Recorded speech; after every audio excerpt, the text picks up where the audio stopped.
محبوب ملا، سب کچھ ملا۔ بادشاہ اپنی ایک بیوی سے بہت زیادہ محبت کرتا تھا۔ ایک مرتبہ دوسری بیویوں نے اس سے کہا، آپ اپنی فلاں بیوی سے زیادہ محبت کرتے ہیں، حالانکہ حسن میں ہم سب سے زیادہ حسین ہیں، سمجھداری میں بھی ہم ان سے زیادہ ہیں، آخر اس میں کون سی ایسی خاص بات ہے؟ ہمیں تو اس کے اندر کچھ نظر نہیں آتا، مگر اس کی محبت کی نگاہیں جو اس پر اٹھتی ہیں وہ کسی دوسری بیوی پر نہیں اٹھتی، آخر اس کی کیا وجہ ہے؟ بادشاہ نے کہا، اچھا میں کبھی اس بات کا جواب دوں گا۔ اس کے بعد اس کی بیویاں یہ بات بھول گئیں۔ ایک دن بادشاہ نے اپنے گھر کے صحن میں بیٹھ کر کہا کہ آج میں اچھے موڈ میں ہوں، اس لیے آج میں چاہتا ہوں کہ میں تم میں سے ہر ایک کو اچھے اچھے انعام سے نوازوں۔ وہ یہ بات سن کر خوش ہو گئی کہ آج ہمیں شاہی خزانے سے انعام ملے گا۔ صحن میں سونے، چاندی اور جواہرات کے ڈھیر لگا دیے گئے۔ بادشاہ نے ان سب کو بلا کر کہا کہ اس صحن میں جو چیزیں پڑی ہوئی ہیں، ان میں سے جس چیز پر جو بیوی بھی ہاتھ رکھ لے گی انعام کے طور پر دی جائے گی، چنانچہ جس وقت میں اشارہ کروں گا تم دوڑ کر اپنی پسند کی چیز پر ہاتھ رکھ لینا۔ بیویاں تیار ہو گئیں اور انہوں نے اپنی اپنی پسند کی چیزوں پر نگاہیں جما لی۔ کسی نے یاقوت کے اوپر، کسی نے ہیرے کے اوپر، کسی نے سونے کے اوپر، کسی نے چاندی کے اوپر۔ بادشاہ نے اشارہ کیا تو بیویوں نے دوڑ کر اپنی اپنی پسندیدہ چیزوں پر ہاتھ رکھ لیے، لیکن وہ جس کی اس کی محبت کی خاص نظر رہتی تھی وہ اپنی جگہ کھڑی رہی۔ جب سب نے دیکھا کہ ہم نے قیمتی چیزوں پر ہاتھ رکھ لیے ہیں مگر اس نے کسی چیز پر ہاتھ نہیں رکھا، وہ ہنسنے لگی اور بادشاہ سے کہنے لگی، بادشاہ سلامت، ہم کہا کرتی تھی کہ یہ بے وقوف ہیں اور اس کے اندر عقل کی کمی ہے، اور آج کی عقل کی کمی کھل کر سامنے آ گئی ہے۔ یہ تو بس سوچتی ہی رہی، لہٰذا آج اس کے پلے کچھ نہیں آئے گا۔ بادشاہ نے اس سے پوچھا، اے اللہ کی بندی، تو نے کسی چیز پر ہاتھ کیوں نہیں رکھا؟ وہ کہنے لگی، بادشاہ سلامت، میں پوچھنا چاہتی ہوں کہ آپ نے یہی کہا ہے تاکہ آج جو جس چیز پر ہاتھ رکھے گی وہ چیز اس کی ہو جائے گی۔ بادشاہ نے کہا، ہاں یہی تو میں نے کہا ہے۔ اس نے یہ سنا تو آگے بڑھی اور بادشاہ کے کندھے پر ہاتھ رکھ دیا اور کہنے لگی، بادشاہ سلامت، جب میرے ہو گئے تو پھر سارا خزانہ میرا بن گیا۔ بادشاہ نے اس کی یہ بات سن کر اپنی دوسری بیوی سے کہا کہ دیکھو، اس کی اس عقل مندی اور محبت کی وجہ سے اس کے ساتھ زیادہ محبت کرتا ہوں۔ اس طرح جب انسان محبت الہی کو تھام لیتا ہے تو کائنات کی چیزیں اس کے لیے مسخر ہو جاتی ہیں۔ ایک عورت کہتی ہے کہ میرا خاوند کسی وجہ سے لمبی مدت کے لیے غائب ہو گیا۔ اس وقت میں ایک کم عمر بچی کی ماں بھی تھی، جبکہ میرا ضعیف العمر باپ بھی میرے ساتھ ہی رہتا تھا۔ ہماری غربت اور مفلسی اپنی انتہا کو تھی اور اکثر اوقات ہمارے گھر میں کھانے کے لیے کچھ نہیں ہوتا تھا۔ اگر دوپہر کو کچھ کھا لیتے تو رات کو بھوکا سونا پڑتا۔ صبر کے ساتھ ہم ہر حال میں اللہ کا شکر ادا کرتے تھے۔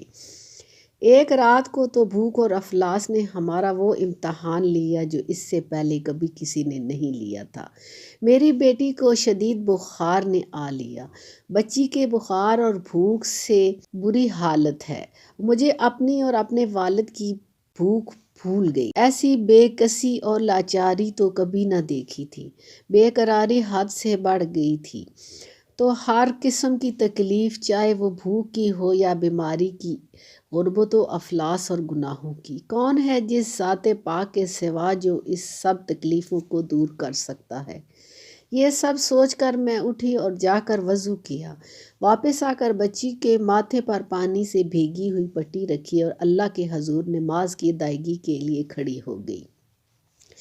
مختصر سی نماز پڑھنے کے بعد ہاتھ اٹھا کر بچی کے لیے دعا کی، اس کے ماتھے سے پٹی اتار کر دوبارہ پانی سے بھگو کر رکھی اور ایک بار پھر نماز کے لیے کھڑی ہو گئی۔ نماز کے بعد ایک بار پھر بارگاہ الہی سے دعا کے لیے ہاتھ اٹھائے، دعا سے فراغت پر پانی کی پٹی تبدیل کی اور دوبارہ نماز کے لیے کھڑی ہو گئی۔ اور یہ عمل میں نے کئی بار کیا۔ جب میں یہ سب کچھ بار بار دہرا رہی تھی تو کسی نے دروازہ کھٹکھٹایا۔ اس حیرت کے ساتھ بھلا رات کے اس پہر کون ہو سکتا ہے؟ میرے والد نے پوچھا کون؟ اور جواب آیا کہ میں ڈاکٹر ہوں۔ میں اور میرا والد ہم دونوں ایک دوسرے کو حیرت سے دیکھ رہے تھے کہ اس کو کس نے بلایا ہے۔ میرے والد نے جا کر دروازہ کھولا۔ ڈاکٹر نے آتے ہی پوچھا کہ مریضہ کدھر ہے، اور ہم نے سادگی سے بچی کی طرف اشارہ کر دیا۔ ڈاکٹر نے بچی کو چیک کیا، کاغذ پر ایک نسخہ لکھ کر میرے ہاتھ میں تھماتے ہوئے بولا، لائیے میری فیس دیجیے اور میں چلتا ہوں۔ میں نے آہستگی سے جواب دیا، ڈاکٹر صاحب ہم آپ کو دینے کے لیے فیس کے پیسے نہیں ہیں، بلکہ ہمارے پاس تو کچھ بھی نہیں ہے۔ میرا یہ جواب سنتے ہی ڈاکٹر جھلا اٹھا اور غصے سے تقریباً دہاڑتے ہوئے بولا، اگر فیس دینے کے لیے پیسے نہیں تھے تو مجھے آدھی رات کو فون کر کے کیوں بلایا تھا؟ کیوں مجھے اس طرح بے آرام کیا ہے تم لوگوں نے؟ ڈاکٹر کے منہ سے ٹیلی فون کا سن کر مجھے لگا کہ ڈاکٹر غلطی سے میرے گھر آ گیا ہے۔ میں نے ہمت کرتے ہوئے جواب دیا، ڈاکٹر صاحب ہم نے آپ کو ٹیلی فون کر کے نہیں بلایا، بلکہ ہمارے پاس تو ٹیلی فون ہی نہیں۔ یہ سن کر ڈاکٹر نے مجھ سے پوچھا، اچھا تو کیا یہ فلاں شخص کا گھر نہیں ہے؟ میں نے کہا نہیں ڈاکٹر صاحب، فلاں صاحب ہمارے ہمسایہ ہیں۔ یہ سن کر ڈاکٹر تھوڑا سا خاموش ہوا اور پھر ہمارے گھر سے نکل کر ہمارے ہمسائے کے گھر چلا گیا اور ہم شرمندگی سے خاموش بیٹھے رہے۔ تھوڑی دیر ہی گزری تھی کہ ڈاکٹر ایک بار پھر ہمارے گھر آیا۔ آنکھوں میں آنسو تھے اور آہستہ سے بولا، اللہ کی قسم تمہارے گھر میں اس وقت تک نہیں جاؤں گا جب تک تمہارا پورا قصہ نہیں سن لوں گا۔ میں نے ڈاکٹر کو پورا قصہ سنا ڈالا اور کس طرح میں بچی کے ماتھے پر پانی کی پٹیاں رکھ رہی تھی اور اللہ کے حضور دعا بھی مانگ رہی تھی۔ ڈاکٹر جلدی سے اٹھ کر باہر چلا گیا اور کچھ دیر کے بعد ہمارے لیے رات کا کھانا اور بچی کے لیے دوائیں اور کچھ گھریلو ضروریات کے سامان کے ساتھ لوٹا۔ ساتھ ہی اس نے ہمیں بتایا کہ اس کی طرف سے ہر مہینے ایک تنخواہ ہمیں اس وقت تک ملتی رہے گی جب تک اللہ چاہے گا۔ جی ہاں، یہ اللہ پر بھروسے کی کہانی ہے۔ ضرور یاد دہانی کے لیے اللہ تبارک تعالیٰ کی ذات پر اس سے بھی بڑے بھروسے کی کہانی سنیے۔ اور جب سیدنا موسیٰ علیہ السلام اپنے تعاقب میں آنے والے دشمنوں سے خوفزدہ جان بچاتے ہوئے اہل مدین کی طرف پہنچے اور کنویں پر کھڑی دو لڑکیوں کے ریوڑ کو پانی پلا چکے تو انہوں نے کوئی معاوضہ طلب نہیں کیا تھا، حالانکہ اس وقت بھی وہ بھوک سے بے حال تھے۔ انہوں نے بقول قرآن مجید صرف اتنا ہی کہا تھا، پروردگار میں اس کا محتاج ہوں کہ تو مجھ پر اپنی نعمت نازل فرمائے۔ اور پھر اس کے بعد کا قصہ آپ جانتے ہیں کہ اللہ کی طرف سے جواب یوں تھا، ایک لڑکی سے مفت میں شادی اور 10 سال کے لیے کام کا معاہدہ۔ جی ہاں، اللہ پر بھروسہ کیجئے، کیونکہ اللہ تبارک تعالیٰ ہی تو الکریم الرحیم یا مجیبو ہے۔ وہ ہمیں ہمارے جنم دینے والی ماؤں سے بھی زیادہ پیار کرتا ہے اور رحم کرنے والوں میں سب سے زیادہ رحم کرنے والا ہے۔